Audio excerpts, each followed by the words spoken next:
जय जगन्नाथ फ्रेंड्स, मु विजयलक्ष्मी आपण विजयलक्ष्मी किचन को स्वागत। आज भाकुर माछ तरकारी बनैबा। 2 मास हला आमिष खिया नथला, आज फर्स्ट टाइम आनचंती, भलसे बनैबा। चलंतु एबे बनैबा। मसला रे मु एठी नेची 2 स्पून पोस्त ऐड करबा। ए सब मसला नेची 2 स्पून पोस्त देले तरकारी टेस्ट 2 गुण हेबो। मसला पेस्ट में मुठी गोटे पियाज नेची, आलू को एही पुरी सरू सरू पीस रे काटी गोल्डन ब्राउन करी भाजी नबा। माछटा को परिष्कार की धोई हल्दी लूण ऐड करी 10 मिनिट पर आम एमती छाणी नबा। मुंडटा फास्ट ऐड करिया, सोरिष तेल रे छाणीमा। सोरिष तेल रे तरकारी बनेले बहुत टेस्टी लागियो। मुंडटा फर्स्ट टाइम ऐड कले, सेकंड टाइम माछ पकले मुंडटा समान भाजी हिजो। माछ समान भाजी हेतले माछरु तरकारी रो आमिष गंध आसीयो नै, तरकारी टेस्टी लागियो। सोरिष तेल एडी 50 ml नेची, दुईटा बड़ बड़ साइज पियाज काटी टिक टिक कर नेची, तेजपत्र दालचीनी खंडे गुजराती दुटा ए परी चिरिकी ऐड करबा तरकारी भलो बासना पाए।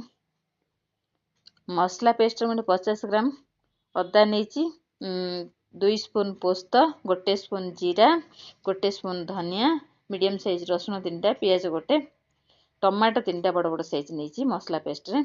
एबे red chilli powder 1 spoon, fish curry powder 1 spoon, हल्दी पाउडर स्वाद अनुसार लूण, कस्तूरी मेथी ऐड करिवे। मसलाटा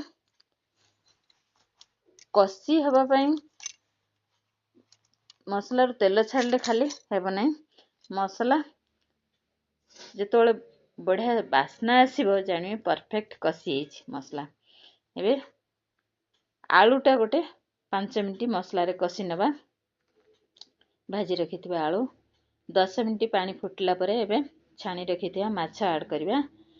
माछ ऐड करी गरम मसला पाउडर 1 स्पून ऐड करबा।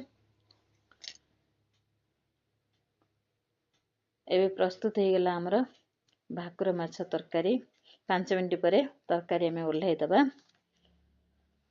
तरकारी धनिया पत्र ऐड करबा।